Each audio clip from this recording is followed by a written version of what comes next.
How's it going, guys? My name is Isai Yanez, and today I'm going to be talking to you about gambling in sports, which is actually the topic that I chose to talk about for my home presentation 2 project. So let's get started. All right, so what exactly is gambling? This is actually directly from the dictionary. It's a definition of gambling, but really gambling is just, betting on something, knowing that there is a risk going into it, but hoping to gain from it. But yeah, this is just a person who is gambling here. And for the next one, there are many types of gambling. The ones that I decided, there's a lot more than these, but these are just some of the ones that I decided to mention. We have lotteries. I'm sure, a lot of you guys play the lottery. I personally don't play, but, it's cheap. It's not too bad. It does add up. It's the chances of winning are like 1 in a billion or something like that. So it's pretty crazy. And then sports, which is the one we're going to be talking about today. Horse betting. Well, I've always, been interested in that. I've never done it, but I know a lot of people that do it. And I've always thought that was interesting. Horse betting, how does that even come up, And then you have bingo, very popular. EGMs. EGM, I actually did not know this. It stands for electronic gaming machines. I know I've played plenty of electronic gaming machines. I've gambled in those, but I didn't know that EGMs was the short term for it. So, and then you have card games, very cheap. You got casino table games as well. And this is actually a picture of EGMs right here. A lot of electronic gaming machines. And yeah, so let's move on to the next one. So this is actually a chart that I found. So this chart was actually something that they did in Oregon, where they got a whole bunch of teenagers and they asked them what their gambling, what they do for gambling, and it's really hard to read. So I actually wrote down. So this is the first one is the first box, and the 12th is the last one. The most popular one is the playing cards. I'm assuming because it's very cheap. Every kid can have a hold of playing cards. It's not something you need to go to a casino for or anything like that. So and this was amongst teenagers, so it's easy to reach. And then you have, for the second highest, was actually skill games. And then sports was the third highest, which is the one we're going to be covering today. So yeah, I thought that was interesting. It's actually this one right here. This is the sports one. I don't know what color this is. It's like a purple kind of color. But yeah, I thought this chart was cool, so I included it into the presentation. So what exactly is sports? Sports is just basically, any activity, that requires athleticism, where, you have to use skills. A lot of the times, it's not just one person, but it's a whole team. So, it's team related, you have to interact with other people. It's that kind of thing. But here, this is actually the definition that I got from the dictionary. So, yeah. All right. So this slide was actually taken from chapter 5 from the notes. It was the only slide that I actually found that talked about gambling and sports, and I thought I'd include it into my presentation. So just want to... Actually, basically what it talks about is how nowadays, we have new technology. So we have new ways of gambling. It's very easy to, use your phone to, place, fantasy football. That can be considered gambling for sports. And, it's nowadays it's just a lot easier to gamble because, we have new technology. Back then, you still have several ways to gamble, but not as much as we do now. And the bullet point I want to talk to you guys about is the third one right here, which talks about, let me see. Yeah, it says high stakes gamblers have tried to increase their odds of winning by making deals with athletes and referees. Most of these deals are very difficult to detect, except viewing betting patterns worldwide to detect patterns that may indicate when a fix is in. So the reason why I went to that bullet point is because my next slide here is about a referee who was a former ref for the NBA, who was very well known for fixing games. So let me just go ahead and move on to that slide. Okay, so this is actually a picture of Tim Donaghy. So who exactly is Tim Donaghy? He was a ref for the NBA. He refed from 1994 to 2007, so he refed for a pretty long time. He is no longer a ref in the NBA, and you're going to find out why. So Tim was he was well known for having gambling issues. He was well known for that. And it's actually said that he placed bets in games that he was reffing. So, he would, a lot of people believe that he would, favor the opposite team of the team he was betting, so that way, because calls are very important in basketball, every call matters. People were noticing patterns like a certain team would just have a lot more calls than the other team. A lot of the other team would shoot 2 times the more free throws than the team that people believed that he was betting on. So, yeah.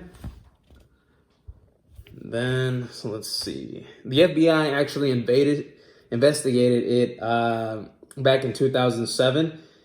And on July 2018, he was actually sentenced to 15 months in prison for his participation in the gambling scandal. And the gambling scandal, we're actually going to go ahead and you're going to see, I'm going to show a video here. There's a link on this next slide that actually, it's a short video. It just talks about how it was that he fixed games and just kind of, gives you some information on that. So let's go ahead and hop into that. In 2007, the NBA was rocked to its core. When the news hit that referee Tim Donaghy had admitted that he had illegally bet on games he himself had officiated. For his crimes, Donaghy would spend 15 months in federal prison. Basketball is especially vulnerable to fixing in a way that other sports aren't. For referees, it's simple. To benefit one team, all they have to do is call fouls on the other team.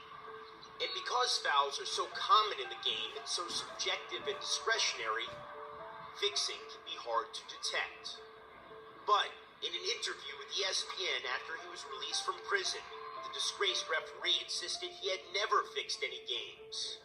I was not actually in these games, fixing the games and throwing calls to win a bet.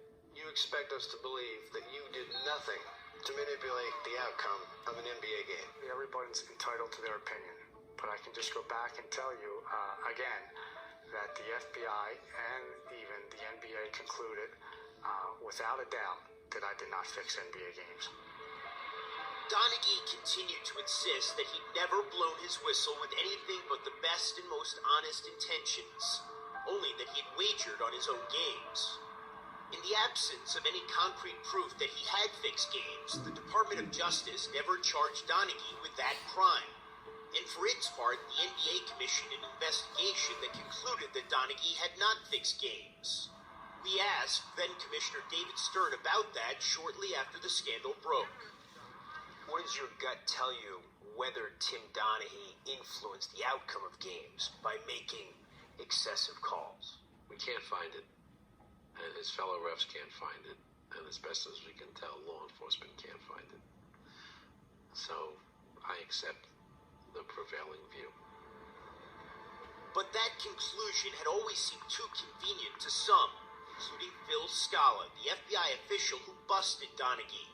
He recently told ESPN the magazine Scott Eden that Donaghy's claims he never fixed the game never really flew with us. It's always been Scala's position, and the FBI's as well, that Donaghy's officiating was at least subconsciously tainted by his wagers. Scala also says that NBA executives were eager to move on from the investigation, telling his agents it's impossible to fix NBA games, that there are too many red flags that would be thrown up. But Scala says when someone tells you something's impossible, you know they're full of... Although Donaghy admitted to betting on games as far back as 2003, the NBA investigation of Donaghy only analyzed 17 games he officiated in the 2006-2007 season. In its report, the investigators wrote that only one of those 17 games, Pistons and Nets on December 16, 2006, raised concerns that Donaghy's calls and substantial errors might have been aimed at favoring Detroit. And the call away from the ball. An offensive foul. That's two on Collins. The team Donaghy's associates had picked to cover, which the Pistons did. But ESPN the magazine decided to conduct its own more complete analysis of all 40 games Donaghy officiated from the time he entered into an agreement with his co-conspirators up until the day their scheme fell apart. Tim Donaghy, outside official, made the call late. 10 of the games were blowouts, and therefore discarded from the analysis. In 23 of the 30 games that were competitive, Donaghy's calls favored the team that his partners had wagered on. That's 77%. In only 3 games did his calls go against their team. The calls were even in the other 4 games. The odds of that imbalance occurring randomly, 6,155 to 1.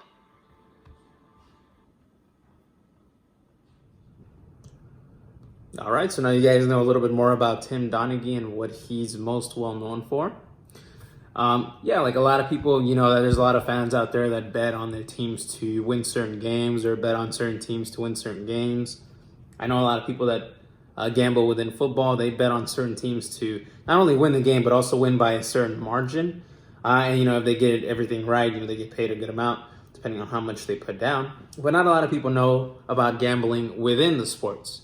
I mean, I'm sure you guys have watched a game and, you know, you just feel like everyone's rooting against your team and you say something like, oh, this game's rigged. Well, in this case, the games were actually rigged. You know, it's very hard on the teams because, I mean, basically the outcome is set by the referees. I mean, don't get me wrong, you can still win the game, but it is very hard to play and win a game when you just feel like everyone's against you. You know, you're getting called for fouls that you feel like aren't even fouls, and in this case, most of them were not fouls at all. But, you know, they were still getting called for it, and now they know why. As a matter of fact, I saw a video not too long ago on people talk about Tim Donaghy, and they were like, yep, like we knew it all along. When we were playing, we just knew that, I mean, all the calls were going for the other team, and it was just obvious. So yeah, the gambling within sports. In the case of Tim Donaghy, he was actually caught, and he was punished for his crime. Let me just read this to you guys. That being said, I am sure he is not the only one to commit this type of crime. I'm sure there's a lot of corrupt referees out there that are making the same mistakes, you know, that are doing the same thing. And, you know, unlike this guy, we're not really looking into it as much as we should. And we should, because there's a lot of games out there that have been rigged, and some, you know, are very obvious. Like, well, I mean, you don't really know if a game is rigged, but it almost seems like it is. Like, for example, this call here, this was a pass interference.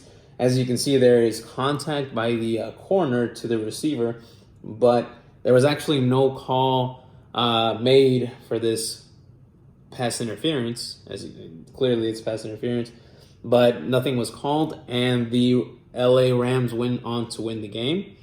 You know, like a lot of people believe that, I mean, Los Angeles is a huge market, so people say that because of that, you know, they made calls for them that weren't actually, you know, real calls, that they didn't call things that should have been called.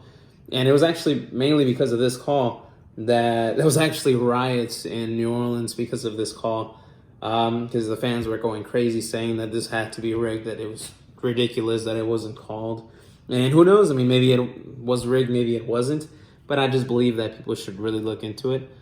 The way the FBI looked into Tim Donaghy. And speaking of Tim Donaghy, this is actually a game that he said was should have been over before. It was actually, the Kings were up in this series. This was during the playoffs.